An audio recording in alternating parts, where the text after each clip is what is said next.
Figure represents a crystal unit of cesium chloride CaCl. The cesium atoms represented by open circle, मैं एक पे लिख देता हूँ, and are situated at the corners of a cube of side 0.4 nanometer. तो यहाँ पे लिख देता हूँ, थोड़ा गंदा नहीं होगा डायग्राम. 0.4 नैनोमीटर साइड है. वह chlorine atom is situated at the center of the cube. ये क्लोरीन एटम है. The cesium atom are deficient in 1 electron. यानी कि cesium atom deficient 1 electron मतलब इन पे एक प्लस ई का चार्ज है, and chlorine atom have an excess electron, यानी क्लोरीन पे माइनस ई चार्ज है. ये आपको एक पूरा क्वेश्चन बना के दे दिया, एनसीईआरटी क्वेश्चन है. आगे देखते हैं. What is the net electric field on the atom due to caesium atoms. पूरे 8 सीजियम एटम के से नेट इलेक्ट्रिक फील्ड सेंटर पे क्या होगी. देखिए, मैं आपको पहले ही बोल चुका हूँ कि 2 चार्ज लोगे तो सेंटर पे 0 आएगी, ज्योमेट्रिक सेंटर. 3 चार्ज लोगे तो ज्योमेट्रिक सेंटर पे 0 आएगी.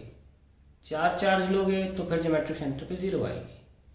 पेंटागन लोगे तो भी ज्योमेट्रिक सेंटर पे, डायग्राम आते नहीं कंफ्यूज जाएंगे आप.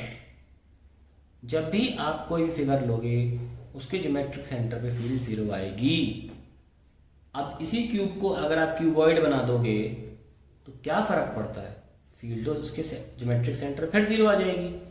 This is due to symmetry. तो पहला आंसर कैसे लिखेंगे, due to symmetry of charges the vector sum of electric field due to all caesium atoms at centre is 0. तो यहाँ पे 0 साबित कर दी. ड्यू टू सिमेट्री निकालना चाहे तो निकाल भी सकते हैं, पर it will waste a lot of time.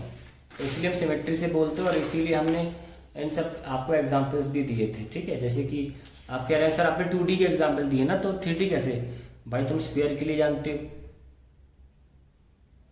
अगर सॉरी क्या था, रिंग है ना, रिंग के लिए भी फील्ड सेंटर पे 0 आएगी, है ना. अब रिंग को अब ऐसे एक मान लो ऐसी रिंग है और फिर ऐसी रिंग है और ऐसी रिंग है, ऐसे करते करते तुम स्फीयर अज्यूम कर लो कि स्फीयर का सर्कल का 3D फॉर्म स्फीयर मान लो, बहुत सारी रिंग से बनेगा वो, तो भी सेंटर पे 0 आ जाएगी. वैसे cuboid is a very good example of it.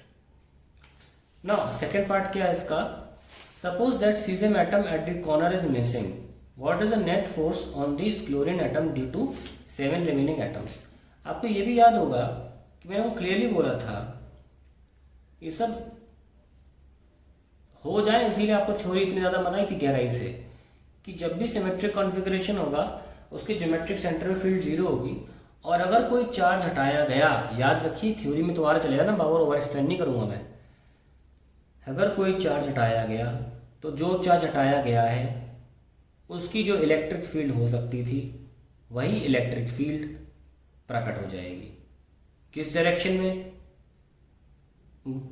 उस डायरेक्शन में जिस डायरेक्शन से चार्ज हटाया गया है, जिस पॉइंट से चार्ज हटाया गया है उसी की तरफ डायरेक्टेड इलेक्ट्रिक फील्ड 0 हो जाएगी, बशर्ते जो चार्ज हटाया गया वो पॉजिटिव चार्ज है.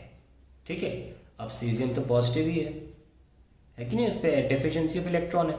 तो मान लीजिए हमें ए बोला गया है, ए ये रहा, यहाँ से हमने चार्ज हटा दिया, तो पहले ही लिख दो भैया, electric field will be not 0.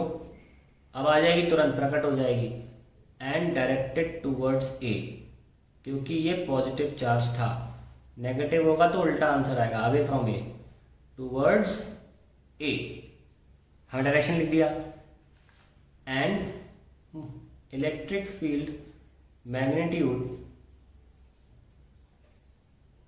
will be K charge of caesium atom divided by, ये देखो यहाँ से डिस्टेंस लेना है, तो इसको मैं एक कॉर्नर से ज्योमेट्रिक सेंटर ऑफ क्यूब का डिस्टेंस कैसे निकालते हैं आई विल टेल यू अभी थोड़ी देर में. पहले लिख लो इसको, मैं कुछ डिस्टेंस लेता हूँ, कुछ नहीं दिया नहीं है, हम लिख लेते हैं r/r².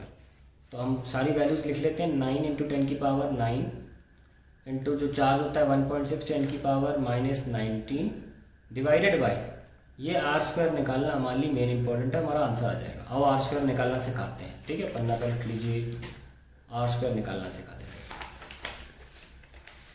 बढ़िया सा क्यूब बनाओ एक पहले।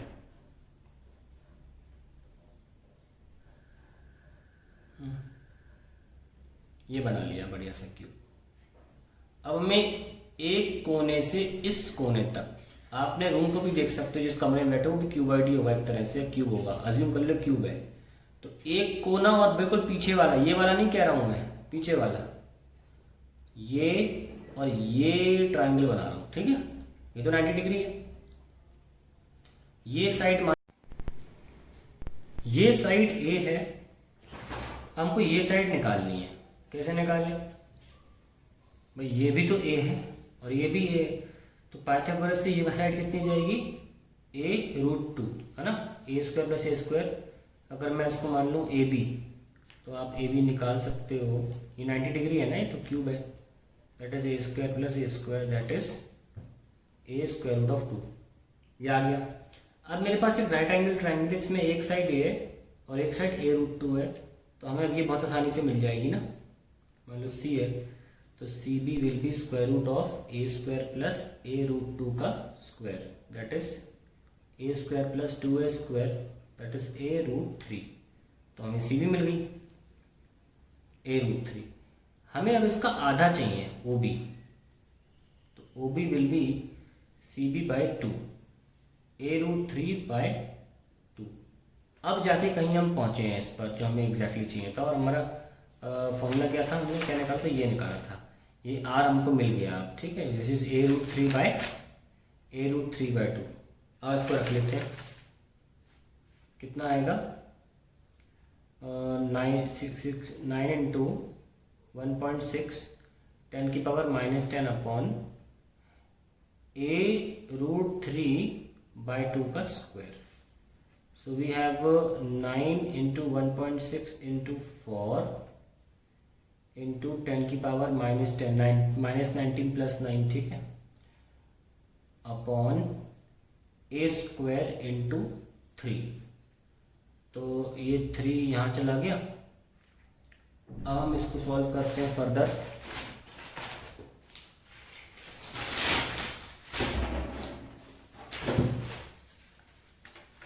तो कितना आएगा, 6 4 12 4012 into 16 is 192। So we have 192, point यहाँ लग जाएगा, 10⁻⁻1 हो जाएगा, पॉइंट यहाँ पे -10